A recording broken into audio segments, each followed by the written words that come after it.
everybody, and welcome to Andrew Reviews, the video series where I take a look at something and I give you my thoughts and opinions on it. And today, I'm taking a look at a show that I actually liked. A cartoon by Butch Hartman, a show that was on Nickelodeon. Yeah, that's right, I am talking about it. Danny Phantom. Oh, you thought I was talking about the other Butch Hartman show. You know, one of the other three that was on Nickelodeon, right? Oh, you poor, naive individual. No. Today I'm taking a look at Danny Phantom. And honestly, I love this show. First off, I like any type of superhero show. There are some that I don't like. Agents of S.H.I.E.L.D., The Flash, Supergirl, just to name a few, mind you. However, when it comes to cartoonist superheroes, I kind of have a thing for them. Yes, I like them. It's like my guilty pleasure next to old kung fu movies. It's just something that I love. And Danny Phantom is no exception. When I first came upon this show, it was way back in the day. Back when people actually didn't understand what Nickelodeon was still bringing to the party. But I sure as shit knew Nickelodeon had something in store. And Butch Hartman was pretty popular at the time. I mean, hell, he made Fairly Odd Parents. And then allowed Nickelodeon to just train wreck that show. I'll talk about that at another point in time.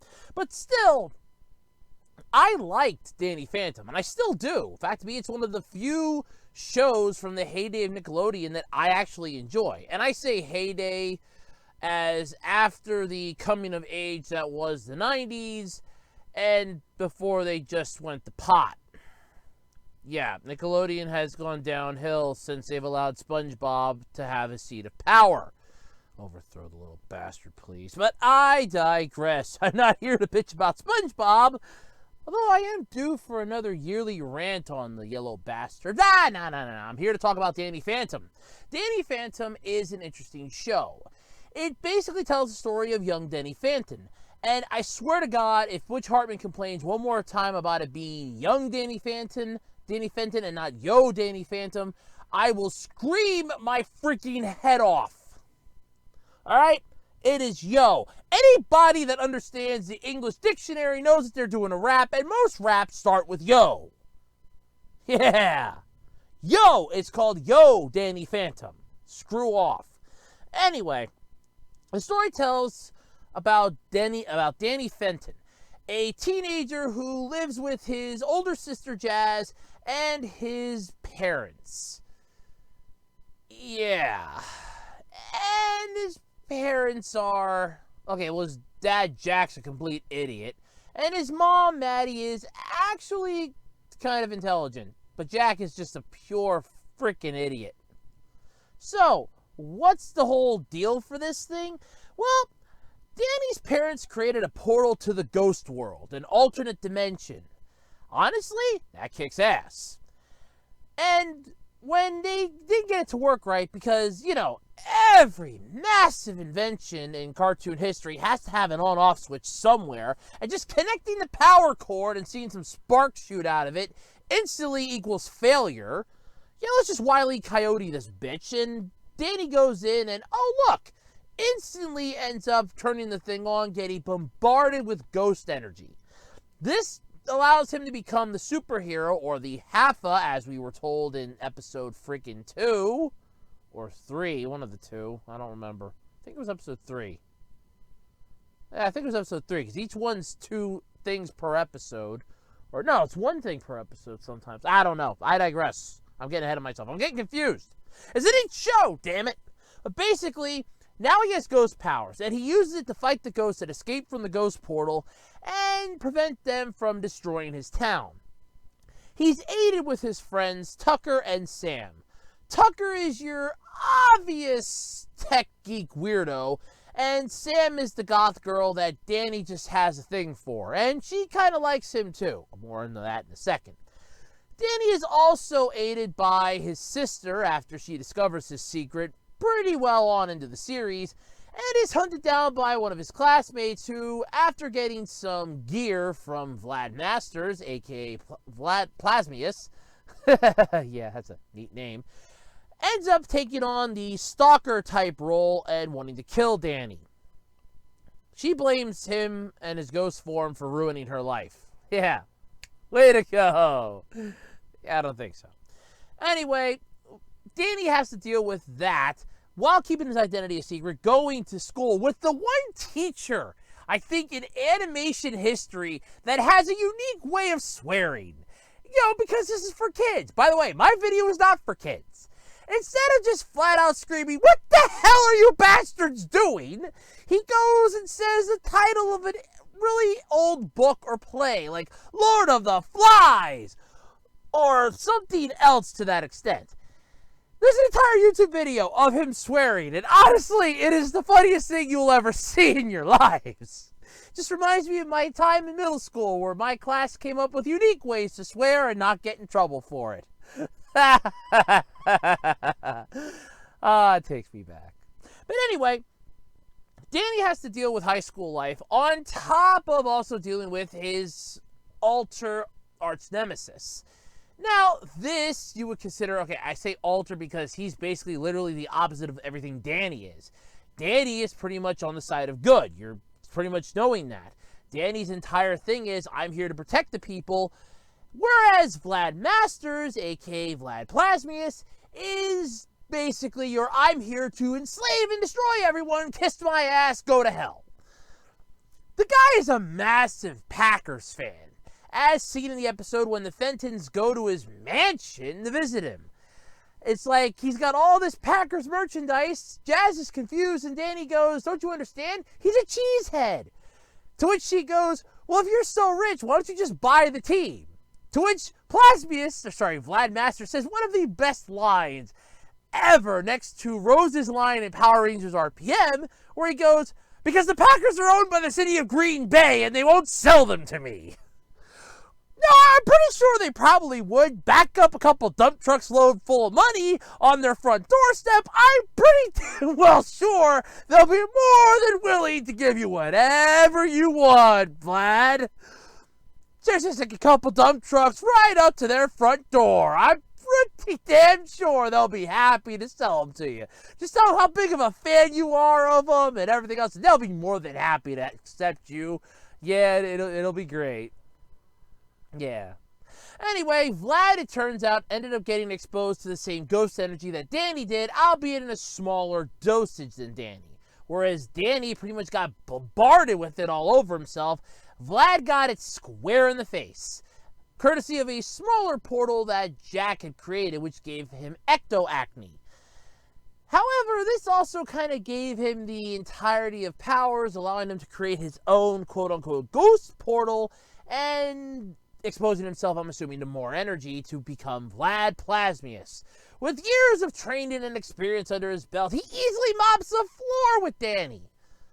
Literally, every time they battle each other, even up into the series finale, it was pretty much a one-sided fight. Occasionally, though, Danny would get the upper hand in the end, but it would come usually by tricking him, and the standard villain gets defeated because of his own cockiness sort of deal. Which, honestly, I can believe, seeing as Danny whoops his ass multiple times. So, what happens next, you ask? Well, I'm glad you asked, actually.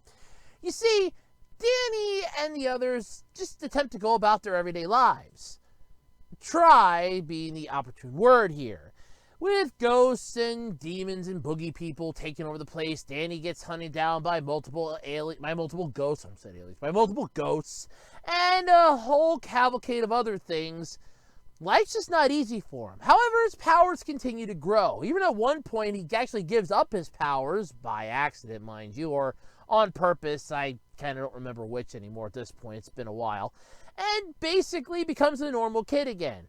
However, because Sam knows that Danny needs his powers in order to be who he is, because it is part of him, she tricks him into going back into the ghost portal and upgrades his suit with a really kick-ass design that I really have to admit, I'm surprised that came out of anybody related with this show. Though, then again, somebody probably just doodled it.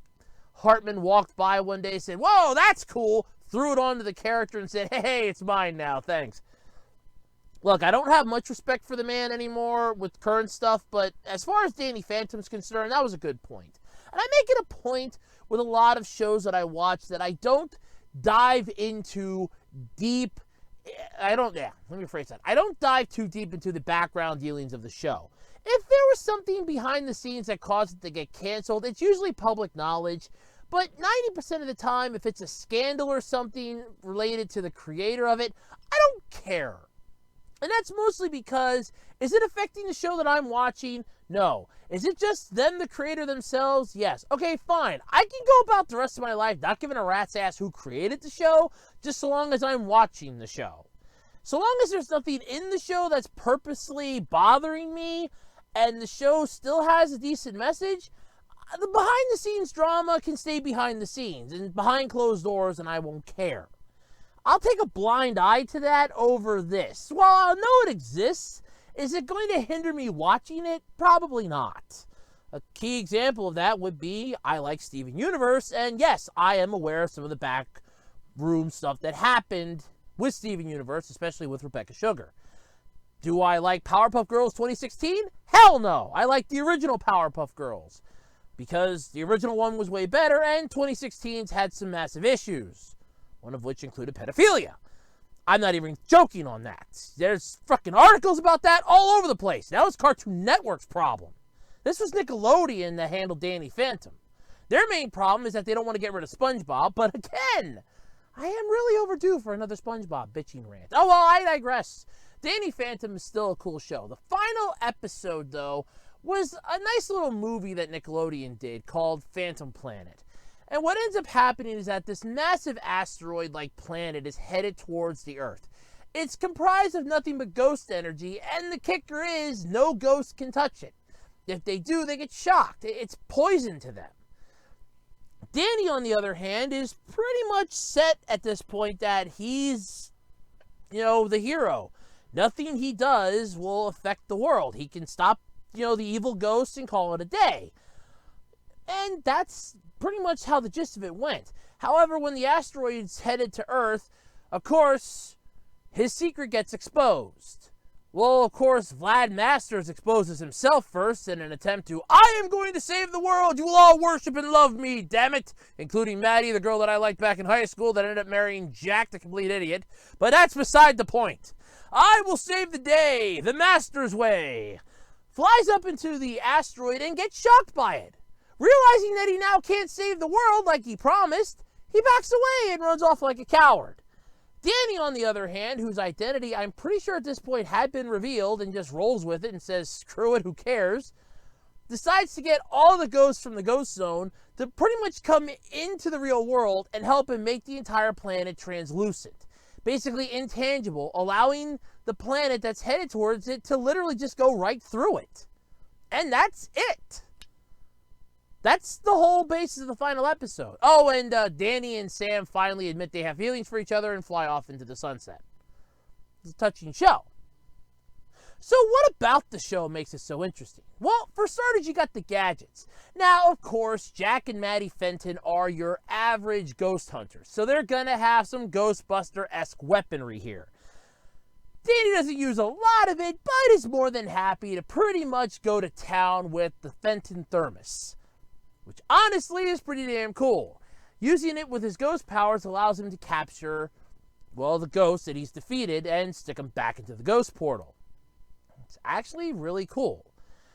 There's some other gadgets that get used, like Valerie's hoverboard and Vlad's, gauntlet gloves that he uses to rip Danny's ghost side out of him, which I'll explain in a moment.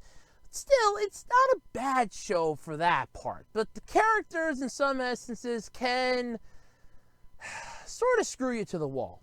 Imagine, if you will, for a moment, Spider-Man mixed with Ghost Rider with just a sprinkling of Superman. Imagine that. Now, take that same image and just push it on Nickelodeon and dumb it down a bit for children. There you go. You have Danny Phantom. At least the basic parts of it. To a point anyway. But still, to a point. So, some of the more iconic episodes that I really can't stress enough to check out, besides the series finale and a few of them from the first season, there is an episode that aired, ironically, as a special, where Sam gets possessed by a plant and Danny has to use his new cold style of ghost powers to save her. It's actually kind of interesting and very unique at the same time. However, I know that this is going to be an episode that if I don't talk about it, everyone in the comment section is going to go, what the hell's wrong with you, dude? Why didn't you say this episode? The Ultimate Enemy. Honestly, one of the best, if not the best written episode ever. So what is The Ultimate Enemy? Well, The Ultimate Enemy was a special that was made for Danny Phantom. Basically what happens is Danny uses his ghost powers for his own selfish desire, to get the answers to a standardized test that he has to take. This causes a pretty much rip between him, his friends, and family. His friends and family, basically Tucker, Sam, Jazz, and his parents, are captured, held inside the local burger joint, right by an exploding meat thermometer that pretty much blows up and kills them. This drives Danny into a bit of a depression, and because he has no other relatives to live with, he gets shipped off to Vlad Masters for some reason. I'm assuming Vlad, because he found out about it, figured, hey, let me keep my, enemy closer to me, and then I can, finally defeat him, only to realize that he's broken beyond repair. There's nothing I can do to this kid that's going to make his life worse than it already is. And he basically offers Danny an out. He'll rip out his ghost half and call it a day, which he does. However, Danny's ghost half begins to get aggressive and takes control of Vlad Masters and inadvertently separates Vlad Masters from his own ghost half, combining together to form evil Danny Phantom. This thing is pretty kick-ass. Now, we're being told this entire story courtesy of Clockwork, a very, very awesome ghost, by the way, who changes forms between 3 forms, young, middle-aged, and old. And he is literally the guardian of time and space. It's interesting. He's also being there with 2 eyeball-looking creatures that are observing what's going on and want him to stop Danny Phantom at all costs. However, because he still sees good in the boy, because he can see all possible futures and outcomes, he figures this is not a good idea and I shouldn't exactly destroy him because he could help out the future. Let me see if I can guide and push him without actually doing anything. Which he does. By convincing Danny that he needs to change his ideas for what he's going to do and stop what's going to happen, he does manage to actually upend what happened, and thus Danny admits he's wrong, and he confronts Jazz about finding out he's actually Danny Phantom, the ghost, or the ghost boy as he's been known around the town. So, what exactly happens after that? Everything else up until the end. With Jazz knowing his secret, she becomes more accepting of her brother. More so than she was before. A previous episode where a ghost was attempting to revive his lost love by making Jazz the vessel for her doesn't exactly bode well with Danny, and he does everything in his power to stop this guy. Pretty much being the younger brother that he would be for his older sister. He doesn't like the guy, doesn't trust him, and pretty much is using all of his power to stop him. Which he does, happily. And it's actually not bad. I think the ghost was Johnny 13, if anything, and that was really cool that Danny was doing that. Then there are episodes that are more touching, ones that center upon rivalries and other things. There's an entire episode where Danny and Stalker have to somewhat work together. There's an episode where Danny and Valerie have to work together.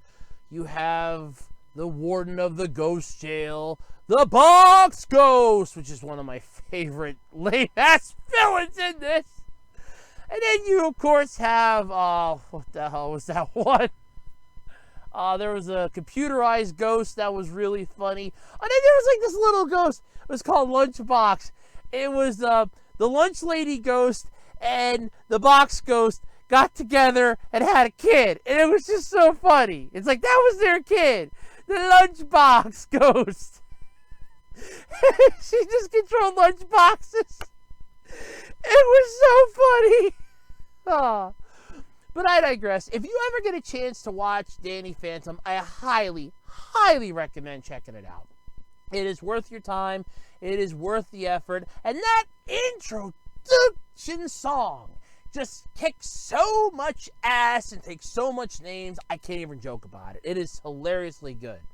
But that's all I got for this one. I give Danny Phantom a solid 5 out of 5. I don't really have much to complain about it other than the fact that it ends sort of on a I would like to see more. But with Hartman no longer being part of Nickelodeon's entourage and off doing his own stupid shit nowadays, I doubt highly that's going to happen. But hey, fan art, fan work always come true. And somebody could just buy the rights down the road away from both Nickelodeon and Hartman, whoever controls the rights, I don't even know who has it anymore, and could honestly just say, hey, we want to make our own, screw Hartman, we're going to make it different. I would probably be okay with that. If they make it sort of like Avatar-ish and upscale it for the next generation, that would be pretty cool. You know, Danny Phantom, the college years, as a fan had put out sometime. But I digress. Until next time, I'm Andrew Rhodes, and this has been Andrew Reviews.